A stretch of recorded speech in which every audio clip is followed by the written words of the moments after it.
The Idaho murders, what the timeline doesn't explain. For young lives, one house, a timeline that doesn't add up. On November 13th, 2022, the small college town of Moscow, Idaho, became the center of one of the most haunting murder cases in recent American history.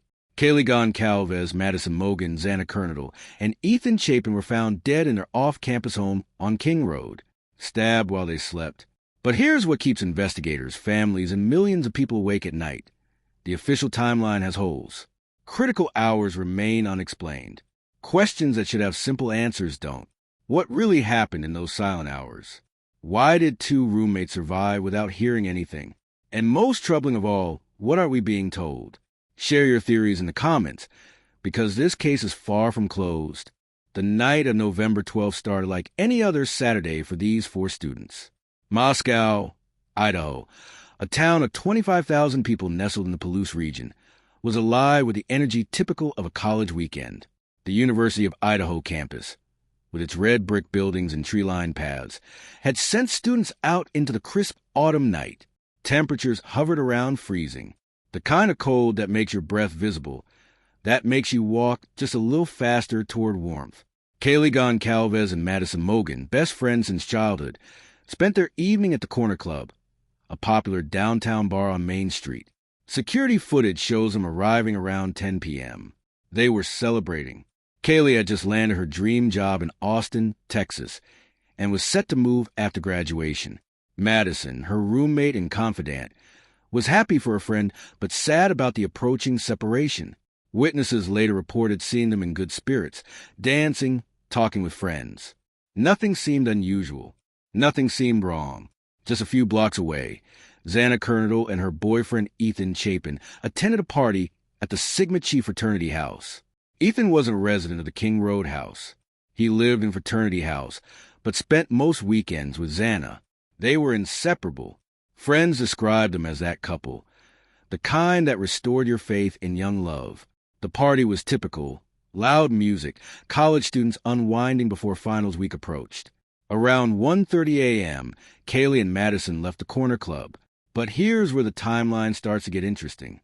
Between 1:30 and 1:45 a.m., Kaylee made multiple phone calls to her ex-boyfriend, Jack Duker. 7 calls in total. None were answered. Jack was asleep, his phone on silent. Those calls have sparked endless speculation. Was Kaylee worried about something? Did she sense danger? Or was this simply a young woman, maybe a bit intoxicated, wanted to talk to someone she once cared about? Security cameras captured Kaylee and Madison at the Grub Truck, a local food vendor on Main Street, at 1:40 a.m. The video has been analyzed frame by internet sleuths and investigators alike. The two young women ordered carbonara, chatted with other customers, seemed perfectly normal. Happy, even, they spoke briefly with a man in a hoodie, later identified and cleared by police. At 1:56 a.m., a private party gave him a ride home to the King Road house. That driver was also investigated and cleared. Xana and Ethan left the Sigma Chi party around 1:45 a.m. They stopped at the Mad Greek restaurant, picked up food, and returned to the King Road house. Multiple witnesses confirmed their movements. By approximately 2 a.m., all 4 victims were home.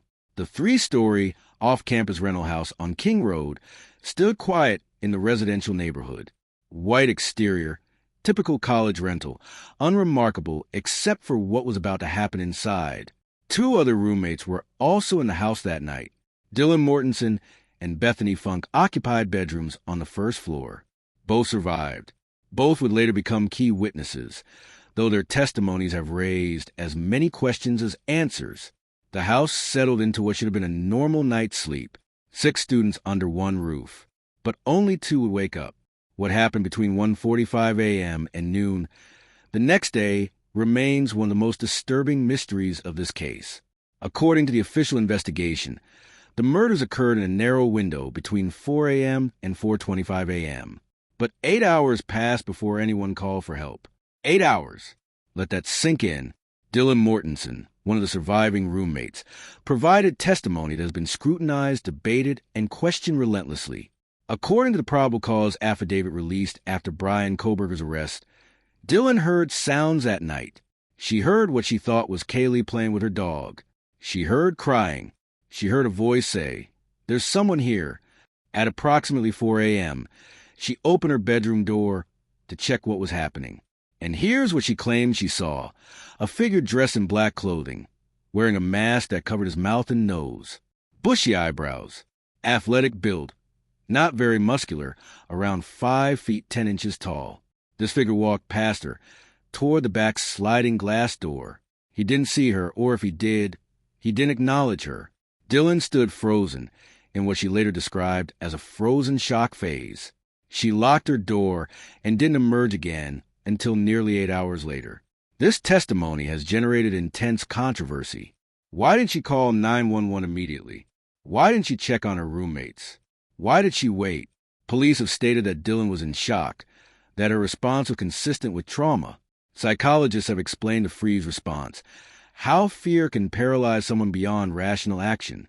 But for the families of the victims, for the public trying to understand this tragedy, those 8 hours feel impossibly long. Bethany Funk, the other surviving roommate, has remained largely silent. Investigators have revealed almost nothing about her movements or awareness that night. Did she hear anything? See anything? Or did she sleep through everything? Her room perhaps positioned in a way that insulated her from the horror unfolding upstairs? We don't know, because authorities have kept this information sealed. The 8 unanswered phone calls from Kaylee to Jack Duker took on new significance. The last call was made at 2:52 a.m. After that, silence. No text messages, no social media activity, nothing. For young people who lived on their phones, this digital silence is deafening. Something happened between 2:52 a.m. and 4 a.m. that stopped all communication. Investigators determined that a white Hyundai Elantra was seen on security cameras, circling the neighborhood at least 4 times between 3:29 a.m. and 4:20 a.m. The vehicle passed the King Road house multiple times, slowed down, seemed to be surveying the area. At 4:20 a.m., the car was seen speeding away from the area. This vehicle would later become a crucial piece of evidence linking Brian Koberger to the crime scene. But here's what doesn't make sense in the official timeline. If the murders occurred around 4 a.m.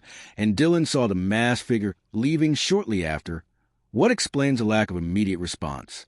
The house wasn't small, 4 people were violently attacked. Yet somehow, the 2 surviving roommates on the first floor claim they didn't realize what had happened until nearly noon the next day. At 11:58 a.m. on November 13th, a call was placed on 911 from one of the surviving roommates' phones. The call reported an unconscious person, not a murder, not an attack, an unconscious person. When police arrived at 1200 hours, they found a scene of unimaginable horror. 4 young people, stabbed multiple times in their beds. Kaylee and Madison together in one room on the 3rd floor. Xana and Ethan in a 2nd floor bedroom. The attack had been brutal, personal, rage-filled. The killer had used a large fixed-blade knife, later identified as a K-bar style knife based on sheath evidence. The coroner determined that some victims had defensive wounds. They fought back. They tried to survive. But the attack was swift and vicious. The killer knew what he was doing. What were you thinking when you heard about this case? Does the timeline make sense to you? Drop your thoughts in the comments right now, because we need to talk about what came next. The investigation that followed has been criticized as both thorough and deeply flawed, depending on who you ask. The Moscow Police Department, a small agency with limited experience in homicide cases, suddenly found itself managing one of the highest-profile murder investigations in the country. They were overwhelmed, and it showed.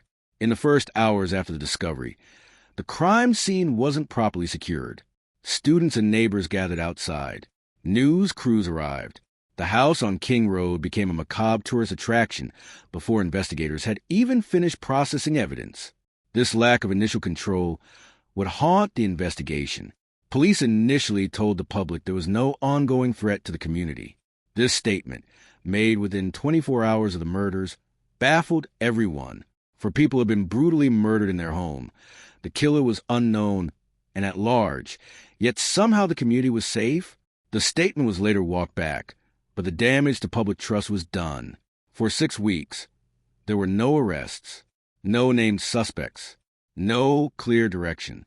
The Moscow police, assisted by the Idaho State Police and FBI, conducted hundreds of interviews. They collected thousands of tips. They analyzed hours of security footage from businesses and homes around Moscow. But publicly, they said almost nothing. The silence fueled rampant speculation online. Amateur detectives dissected every detail, often wrongly accusing innocent people. Jack Duker, Kaylee's ex-boyfriend, faced intense scrutiny simply because of those unanswered phone calls. He was investigated, his alibi verified, and he was cleared. But the internet mob had already convicted him in the court of public opinion. The same happened to other individuals connected to the victims. The hoodie guy from the grub truck, other friends and acquaintances. Lives were upended by baseless accusations. The investigation did yield some critical evidence, though much of it wasn't revealed until after an arrest was made. Cell phone location data placed a specific phone in the area of the King Road house at least 12 times between June and November of 2022. Always late at night, always in the early morning hours. This phone was pinging off towers consistent with someone surveilling the house. DNA evidence was recovered from a leather knife sheath found on the bed next to Madison's body. The sheath contained a single source of male DNA. This would become the smoking gun, but it would take weeks to connect it to anyone. Security cameras from a nearby business captured that white Hyundai Elantra making multiple passes by the house in the crucial time window. Investigators sent out a public plea for information about this vehicle. Someone, somewhere, knew who drove a white Elantra in Moscow. The tip that finally broke the case came from this public outreach. Meanwhile, the victims' families were living in anguish. Kaylee's parents, Steve and Christy Goncalves, became vocal advocates, sometimes criticizing the police for lack of transparency. Steve Goncalves publicly stated his belief that Kaylee was a target, that the killer had gone to that house specifically for her. This theory was based on the severity of her wounds and the location of her room. Police never confirmed or denied this. The families held vigils. They spoke to media. They begged for information. Thanksgiving came and went. Christmas approached. Moscow, a town that prided itself on safety and community, was paralyzed by fear. Students left campus early for winter break. Parents refused to send their children back. The University of Idaho faced an existential crisis. And then, on December 30th, 2022, everything changed. Pennsylvania State Police, acting on a warrant from Idaho, arrested Brian Christopher Koberger at his parents' home in Albrightsville, Pennsylvania. He didn't resist. He asked if anyone else had been arrested. The answer was no, just him. The arrest shocked everyone because Brian Koberger was not on anyone's radar. He wasn't a student at the University of Idaho. He wasn't from Moscow. He was a 28-year-old PhD student in criminal justice and criminology at Washington State University in Pullman, just 8 miles from Moscow across the state border. He was studying to understand criminals, and now he was accused of being one. Thank you so much for staying with us this far. What we're about to reveal next will show you why this case became even more disturbing after the arrest. The best is yet to come. Brian Koberger's life before his arrest painted a picture of a man obsessed with crime, but struggling to fit into normal society. Born in 1994, he grew up in eastern Pennsylvania in a middle-class family. His parents were described as hardworking and devoted. His 2 older sisters had normal lives, careers, families. Brian was different. High school classmates remembered him as awkward, socially isolated, occasionally bullied. He struggled with weight in his teenage years and was reportedly the target of cruel jokes. By college, he had transformed physically, losing significant weight and becoming obsessed with fitness and martial arts. But the social awkwardness remained. He tried to connect with people but often came across as intense, off-putting. He earned an undergraduate degree in psychology from DeSales University in Pennsylvania, then a graduate degree in criminal justice from DeSales as well. His academic work focused on the minds of criminals. He was particularly interested in how criminals thought, how they justified their actions, how they avoided detection. One of his research projects involved studying the thought processes and emotions of criminals during and after committing crimes. He distributed surveys asking convicted criminals about their experiences. The questions were disturbingly specific. In August of 2022, Brian moved across the country to pursue his Ph.D. at Washington State University. Pullman, Washington, is a small college town, population 35,000, separated from Moscow, Idaho, by just 8 miles and a state border. He rented an apartment, started his coursework, and by all accounts became that student the one professors and classmates found a bit too eager, a bit too intense about dark subjects. Teaching assistants who worked with him reported that Brian would sometimes make inappropriate comments in class discussions about crime and violence. He seemed more interested in the perpetrator's perspective than the victim's. One classmate recalled him saying that it would be easy to commit the perfect crime if you understood forensics well enough. At the time, it seemed like academic posturing. In hindsight, it feels like a confession. The cell phone data that investigators analyzed showed Brian's phone pinging near the King Road house 12 times between late June and mid-November. He would drive there late at night, sometimes stay in the area for extended periods, then leave. Surveillance without contact. Study of potential targets. Exactly the kind of behavior a criminology student interested in the criminal mind might engage in if he were preparing for something. On the night of the murders, cell phone records showed his phone disconnecting from the network at 2:47 a.m., suggesting he turned it off to avoid tracking. The phone remained off until 4:48 a.m. During this blackout period, the murders occurred. When his phone reconnected, it pinged off a tower south of Moscow, consistent with someone leaving the area quickly. The white Hyundai Elantra captured on security cameras was traced to Brian. He owned a 2015 white Hyundai Elantra. When investigators executed a search warrant at his parents' Pennsylvania home, where he had driven for winter break, they found the car. It had been recently cleaned, inside and out, obsessively cleaned. But forensic teams found microscopic traces of evidence anyway. The DNA on the knife sheath was matched to Brian through an innovative genetic genealogy technique. Investigators obtained DNA from trash discarded by the Koberger family in Pennsylvania. The DNA profile was consistent with the father of the person who left DNA on the knife sheath. A subsequent cheek swab from Brian confirmed the match. His DNA was on a knife sheath left at a crime scene where 4 people were murdered. But here's what investigators haven't explained. How did Brian choose these specific victims? There's no evidence he knew any of them personally. He didn't attend the University of Idaho. He wasn't friends with them on social media. He hadn't been to the Corner Club or the Sigma Chi House. The prosecution has suggested he saw them around town, became fixated, and planned an attack. But is that really enough explanation for such a targeted violent crime? Steve Goncalves maintains that Kaylee was the primary target based on the evidence he's seen. Her room was on the 3rd floor, the farthest from the entrance. If you're entering a house to commit random violence, why go all the way to the top floor first? Why not attack the easier targets on the lower levels? The fact that Dylan saw the figure leaving, walking toward the back exit, suggests he came from upstairs. He had already killed Kaylee and Madison. Then, on his way out, he encountered Xano Wake, perhaps alerted by sounds, and had to kill her and Ethan too. Brian's internet search history, revealed in court documents, showed queries about the King Road house, the victims, and news coverage of the case in the hours and days after murders.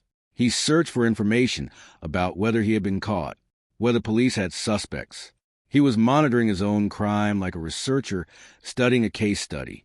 But the most chilling detail might be this. Brian continued attending his classes at Washington State University in the weeks after murders. He sat in criminology seminars discussing criminal behavior while knowing he was potentially that criminal. Classmates reported he seemed nervous after the murders, more withdrawn than usual. But he showed up. He participated. He acted like nothing had happened. Now we arrive at what the timeline does explain, the gaps and inconsistencies that remain even after Brian Koberger's arrest and the evidence presented against him. The prosecution has a strong circumstantial case. DNA evidence, cell phone data, the matching vehicle, suspicious behavior.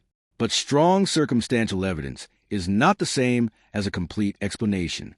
Let's start with the 17 minutes between Kaylee's last phone call at 2:52 a.m. and the estimated start of the attack around 4 a.m. What happened in that hour and 8 minutes? Were the victims asleep?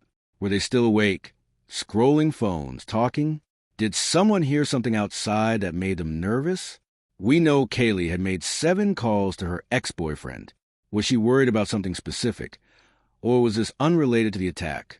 The window of the crime itself, estimated between 4 a.m. and 4:25 a.m., represents a brutally efficient timeline. For people murdered, multiple rooms on different floors, in less than 30 minutes. The attack required knowledge of the house layout. It required confidence. It required someone who didn't hesitate. For a first-time violent offender, if Brian is indeed a first-time offender, this level of execution is unusual. Seasoned investigators have noted that the crime scene suggested someone comfortable with violence, not someone committing their first act of murder. Then there's the 8-hour delay before the 911 call. Dylan Mortensen's testimony about freezing in shock has been accepted by investigators, but strange credulity for many observers. She saw a masked intruder walking through her house at 4 a.m. She heard crying and someone saying there's someone here. Even in shock, even paralyzed by fear, 8 hours without calling for help seems incomprehensible. Some have suggested she didn't actually realize the severity of what happened, that she convinced herself it was a weird incident but not a deadly one. Others have darker theories about what she knew and when she knew it. Bethany Funk's complete absence from the public narrative is equally puzzling. She lived in the house. She survived. Yet we know virtually nothing about her testimony, her awareness, her movements. Why the absolute silence around the second surviving roommate? What did she tell investigators that they've kept completely sealed? The knife has never been recovered. Despite extensive searches of Brian's apartment, his car, his parents' home, the route between Pullman and Moscow, and even local bodies of water, the murder weapon remains missing. The prosecution believes that a K-bar-style knife based on the sheath evidence. But without the actual weapon, there's no way to definitively prove what was used or to link it directly to Brian through fingerprints or additional DNA. Brian's motive remains unexplained. The prosecution has carefully avoided suggesting a motive, knowing they don't need to prove one for conviction. But psychologically, this is a question everyone wants answered. Why did a criminology PhD student drive to a house he had no connection to and murder 4 strangers? Was it a twisted research project? Was he trying to commit the perfect crime he'd studied so extensively? Was there some fixation on one of the victims that investigators haven't revealed? The lack of motive makes the crime feel incomplete, like we're missing a crucial piece of the story. There are also questions about whether Brian acted alone. The efficiency of the attack, the ability to control 4 people in different rooms, the quick escape, all of this seems almost too smooth for one person. Some investigators have privately wondered if there was an accomplice, though no evidence has emerged to support this theory. It remains in the realm of speculation, but it's speculation that won't die because the timeline is so tight. The digital footprint raises questions too. Brian was a criminology student who understood forensics and police procedure. He knew phones could be tracked, which is why he turned his off during the critical window. He knew DNA could be left behind. Yet he apparently left his on a knife sheath. Was this a mistake? Carelessness born from overconfidence? Or is there something about the DNA evidence we don't fully understand yet? Defense attorneys will certainly challenge the genealogical DNA techniques used to identify him. The trial, which has been delayed multiple times, will hopefully answer some of these questions. But trials are about legal guilt, not complete truth. The standard is beyond reasonable doubt, not beyond all possible doubt. Brian Kohlberger could be convicted and spend the rest of his life in prison, and we might still never know the full story of what happened in that house on King Road. The families of Kaylee, Madison, Xana, and Ethan deserve answers. They deserve to know why their children were taken in such a horrific way. The community of Moscow deserves to understand how this happened and how to prevent it from ever happening again. But the timeline, with all its gaps and inconsistencies, suggests we may never have complete answers. What really happened between 2:52 a.m. and 4 a.m.? Why did Dylan wait 8 hours to call for help? What was Bethany's experience that night? Where is the murder weapon? What was Brian Kohlberger's true motive? These questions linger because the official timeline does explain them. Evidence points to Brian as the killer, but evidence and explanation are not the same thing. The Idaho murders represent one of the most haunting cases of recent years precisely because so much remains unexplained. For Bright, promising young lives were stolen in the cruelest way imaginable. A community was shattered, and even with a suspect in custody awaiting trial, the timeline has holes that may never be filled. Do you believe Brian Kohlberger acted alone? Do the inconsistencies in the timeline suggest failures in the investigation? Or is there information being withheld from the public for legitimate legal reasons? What's your theory about what really happened in those silent hours? Share your thoughts in the comments below. Let's discuss what the official narrative leaves out. If you want to stay updated as this case moves toward trial and new information emerges, subscribe to this channel. We'll continue covering every development, every revelation, every question that deserves an answer. And if this case fascinates you, click on the recommended video appearing now for more deep analysis of the evidence that doesn't add up. Thank you for watching, and remember, the truth is worth pursuing even when it's difficult to find.